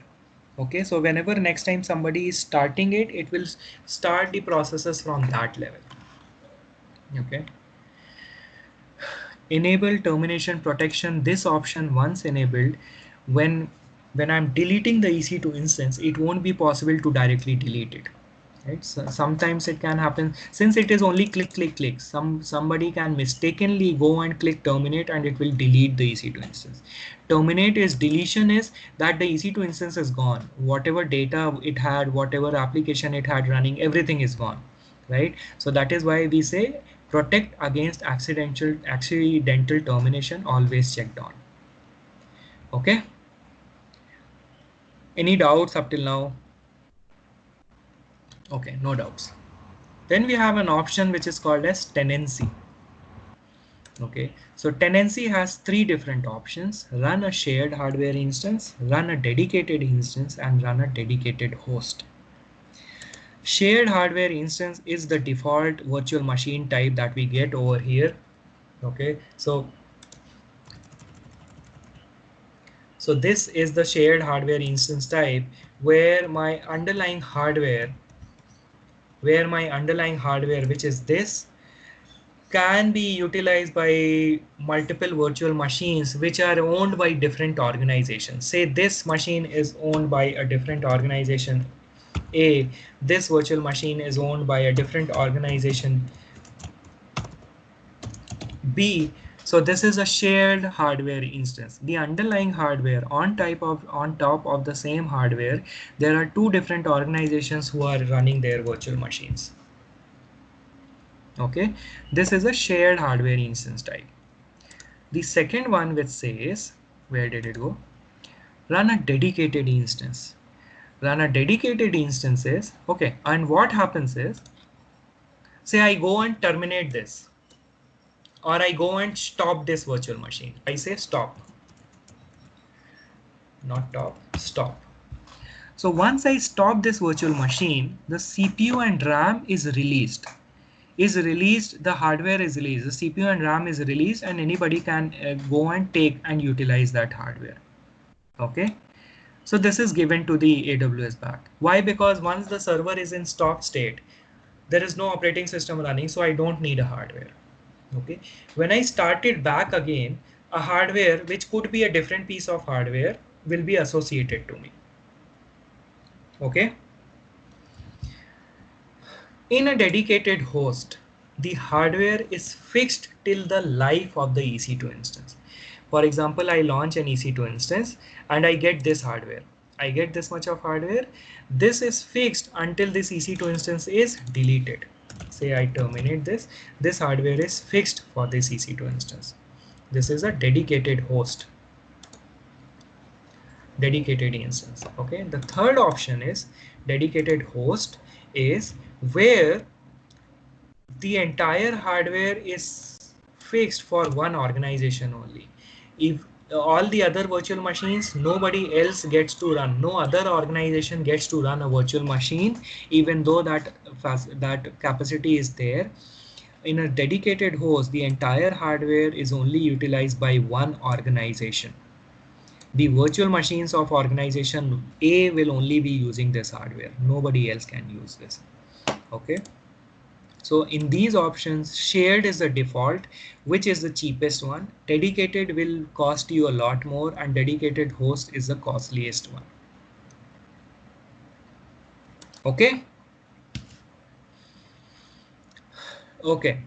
Elastic Interface Accelerator is, this is my network accelerator, that I want a better network interface than the default network that I am getting. I will select this. Additional charges apply. Even here, say additional charges may apply when launching dedicated instances, right? So they are costlier.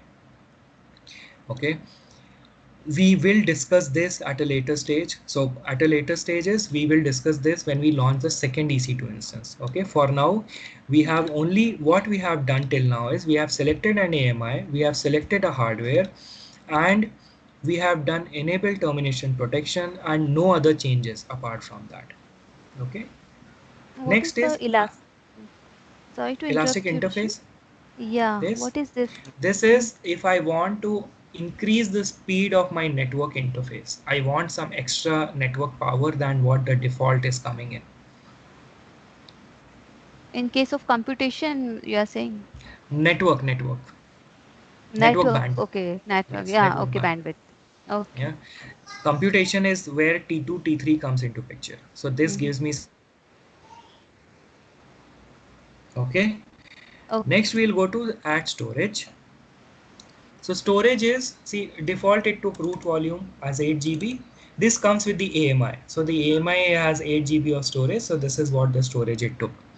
I can add more volumes, but for now we are only going with 8 GB. Okay. Next is add tags, which we are leaving it. We have configure security group. So when you are launching your first EC2 instance, you will have to say create a new security group, give it a name. You can say it's like my first security group. Okay, give it a meaningful name. But when you launch a second EC2 instance, you will say select an existing security group, and then from the drop down you select the security group that was launched when you launched the first EC2 instance. Okay, making sense? What is the security group? I didn't Yes. get it. Security group is a firewall rule that allows access to your EC2 instance. Mm-hmm. Okay. Okay. So First time it will be created, and second time we will be applying the same. Yes, first time you say create. So default it is selected as create. Give it a Mm-hmm. name, okay, Mm-hmm. and move ahead. Say review and launch is the next step. Okay. Mm-hmm. Second time when you are doing, say select an existing security group. So I am doing it like not sure 100 times. So I have already one which I created Mm-hmm. in March something. So I'll select Mm-hmm. this. Okay. Okay. Then the last step is review and launch. Here it shows me all the details. This AMI I am using, this is the instance I am using, this is the security group. Okay, then instance details I can see, network details, termination protection. It will give me all the details, what storage I have. So 8 GB of storage I have. It will give me all the details just to verify that I am doing correct thing. I can check it once more, and then I say launch. As soon as I say launch, it gives me an option, select an existing key pair or create a new key pair. Now what is this key pair? So a key pair is a public and private set of encrypted keys which help you to log into an EC2 instance. Okay, these are private to a specific AWS account. These are not shared, so if I create a key pair they cannot be used by you, and if you create a key pair they cannot be used by me. Okay, so again the first time that you are doing, you will say create a new key pair. You will select create a new key pair, give it a name.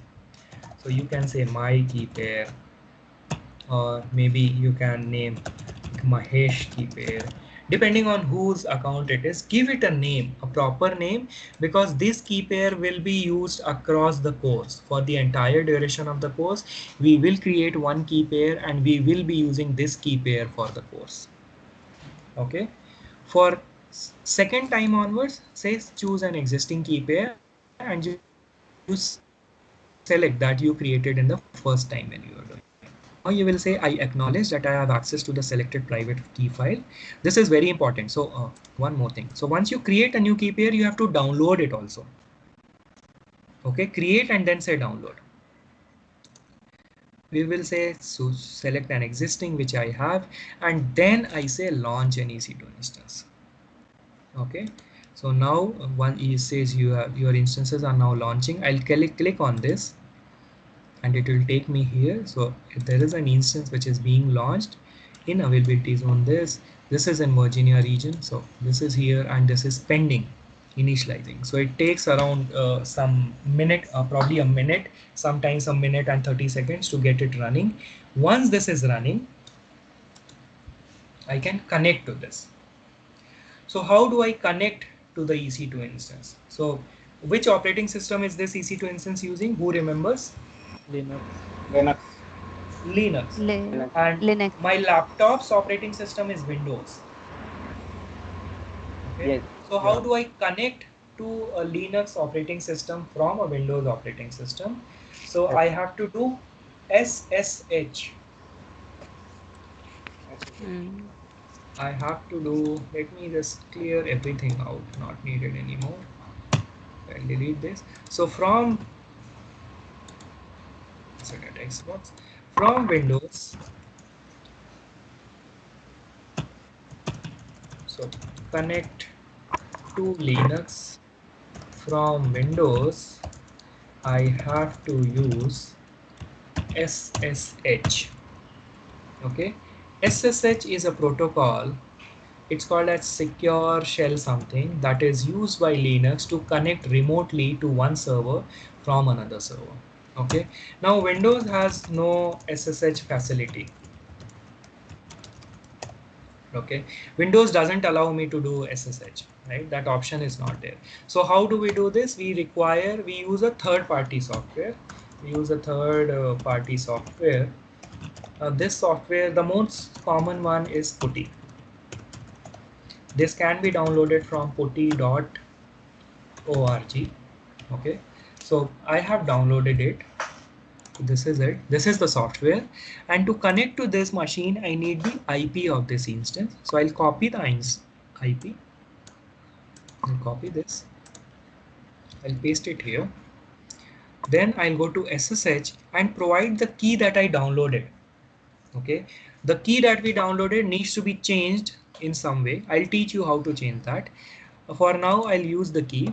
I'll go to, this is the changed key by the way. So I'll use this. I'll say open, and it's asking me something. I'll say yes, and the default username is ec2 minus user, and I hit enter, and I'm connected. So if you see EC2 Amazon Linux AMI, it gives me the IP, and I'm connected to the server which is running here. So to this server, I'm connected to this remotely from my laptop to this server. Okay. Any doubts in this process? This, so the login username. So can we rename it, or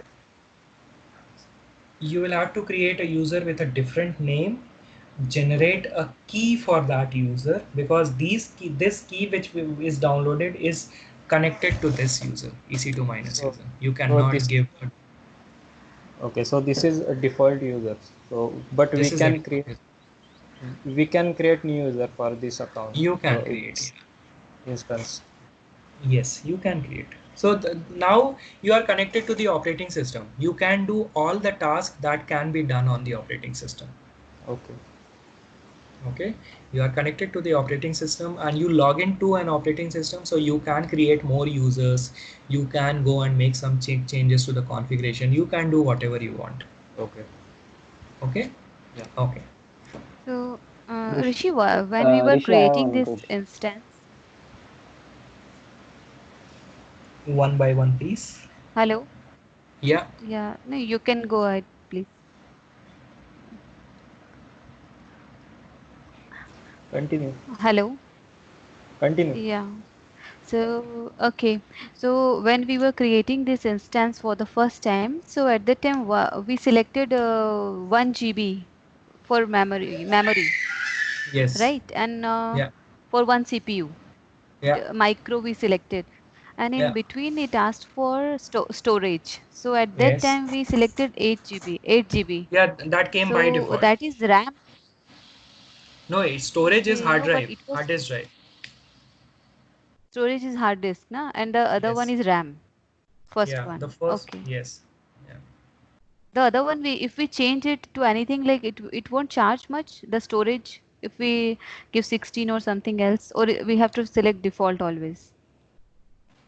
It's better to go with the default. Okay. Okay. I'll discuss about Mm. these charges. So storage, when I'll talk when we are talking about storage. For now, if we focus on Mm. EC2, so EC2, this EC2 will be free for you because your account is new. For all of Mm-hmm. you, since your accounts are new, this 1 GB T2.micro 1 GB 1 CPU instance is free for 750 hours every month. Okay. Okay, it is only free for 750 hours every month. So if you launch 10 at the same time, if you launch 10 at the same time, like I have one running, right? I have one running. If I create 10 more EC2 instance of T2.micro type, then my free hours are only 75. Okay. So Mm-hmm. one T2.micro is free for 750 hours. But if I launch 10, the charges are for the collective T2.micros. So for 10, I only be charged, I will be charged after 75 hours. Okay. So don't launch Okay. like more than two. And once you are done practicing, Mm-hmm. delete them. Yeah. Mm-hmm. Okay. Okay. So Okay. now we have seen how to create it. So how do we delete it? So to delete it, see, this is how you have 3, 4, just an example, and I want to delete this one. So I'll select this, I'll go to actions, I'll go to instance state, and there is an option to stop, reboot, or terminate. Terminate is delete. So I will say delete, and it says, are you sure you want to terminate? This is disabled. Yes, terminate. This is disabled. Can somebody tell me why this is disabled? Because it is protected. Because you selected that stop option at that Because no, I Accident- selected that termination Accident- protection. accidental termination. Yes, that was selected. Still, I want to delete this. So how do I do this? I'll go to actions, instance settings, and I will say change termination protection, and I'll disable that. Now I'll go back and do the same stuff. I'll say terminate, Okay. and the instance will be deleted. Okay. Yes. Yes. Okay. So we can create this EC2 instance from IAM user through IAM user. You can This create. you are If your creating IAM from user, this. You are creating from root account, right? yes. So if your IAM user has administrator policy associated, you can create.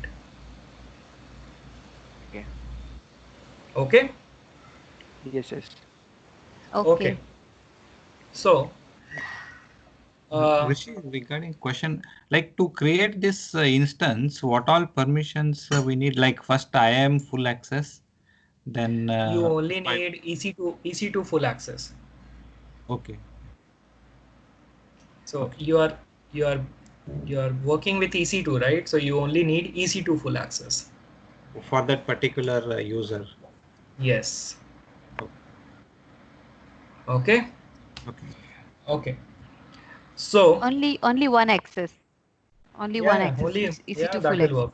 Yes. So But I we would can. advise Is you it okay? to Like we. Mm-hmm. I would advise to create a IAM user which has administrator access, so that you don't create or change policies for every time you are changing services. Create an IAM user, give him Mm-hmm. administrator access, so that user can be used for the entire duration of the class, and you can go and using the same user for all the services. Mm-hmm. Okay. Okay. Okay. Okay. So we'll Yes. stop for today. And so this week you will have some practice to be done. So you will have to create at least one EC2 instance every day till Friday. Create an EC2 instance and delete it. Try to create an EC2 instance every day and delete it. Okay, just to practice the steps, how to connect to an EC2 instance, I'll discuss next Saturday. Before coming to class on next Saturday, go to putty.org and download this software. This is the same software which we used here.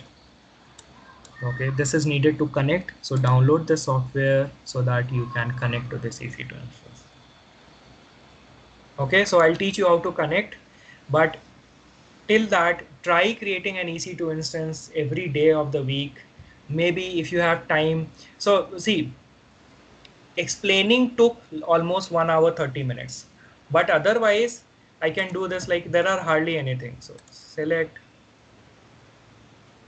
and click, click, click, click, just giving you the steps that are there, right? Review and launch, launch, select and click. It takes less than a minute, right? So for first 5-6 EC2 instance, you need to see what steps you are doing, but after that you will get into an habit that you can launch an EC2 instance. So I want you to be able to do the same that I was able to do, right? So try practicing it, try launching as many EC2 instances as possible.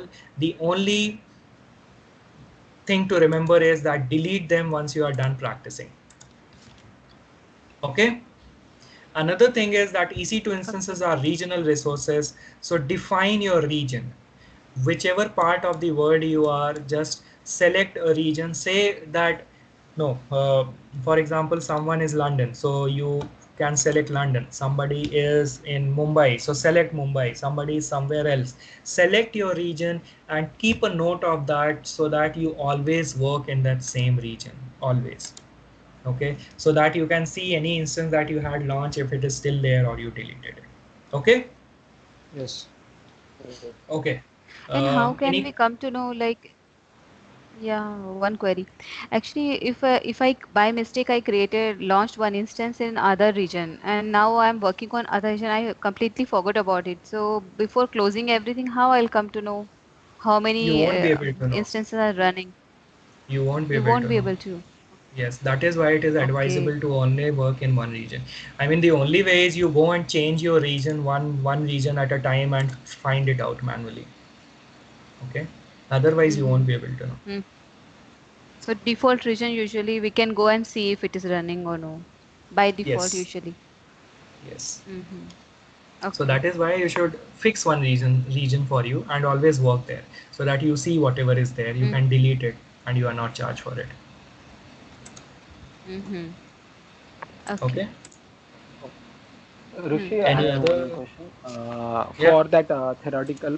For theoretical part, you told like you are going to provide some slides. So Yes. please, so by that time we will make a note. Yes, so slides will be shared. Just let me check with Rupali and I'll share the slides. So the slides are on a Google Drive. I'll share the link of the drive and that can be accessed. Okay, thank you. Okay. I'm sharing my WhatsApp number on the chat. So if anybody is creating a WhatsApp group, just add my number so that I'm available. Cool. Yeah, Rishi. Okay. And other things like if we want to read any documents and others, from where we can get the documents? Like what documents? Like you mentioned these things, like how to create. If we stuck in between, so if we want to refer some documents, like how to launch, how to run the instance, and this, like any So AWS documents, I mean to say. AWS documents is by far the best documentation that is available. You can simply say want to know something about EC2, just Google AWS EC2 and it will take you to AWS documentation and there everything is defined. Okay.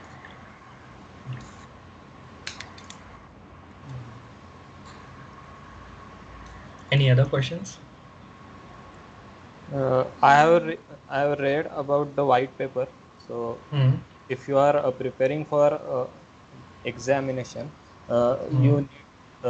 you must read white paper. So I Hmm. read something like that. So can you tell me about that? So white papers are these are like documents, standard documents which are released by AWS. And white papers are released by organizations across the world. So there they will include stuff like say the security white paper. Okay, so they will there it will have stuff like how are you going to improve the security of your architecture, what are the best practices, what are the points to remember, what are the sure things that you need to secure, and similar stuff will be there, right? Similarly, there will be a white paper on cost optimization. So how you can optimize your cost, what are the sure stuff where you are paying extra money that can be reduced, what are the best practices, and similar things. Maybe some case studies thrown in. Those are white papers. Okay. So exam के लिए important है क्या, मतलब ऐसा पूछना था मुझे. uh,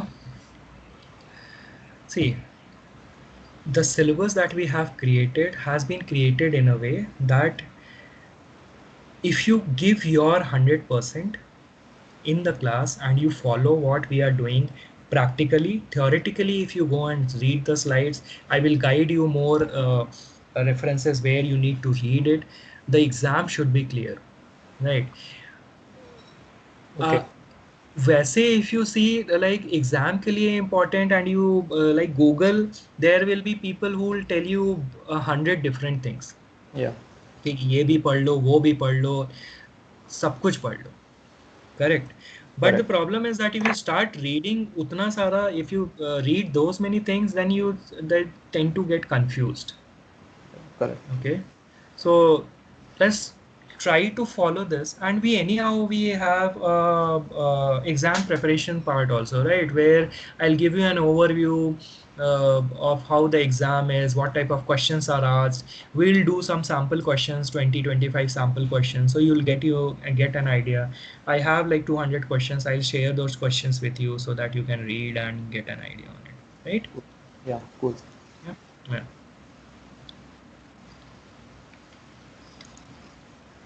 Rishi, one question. I don't know about especially India, like based on the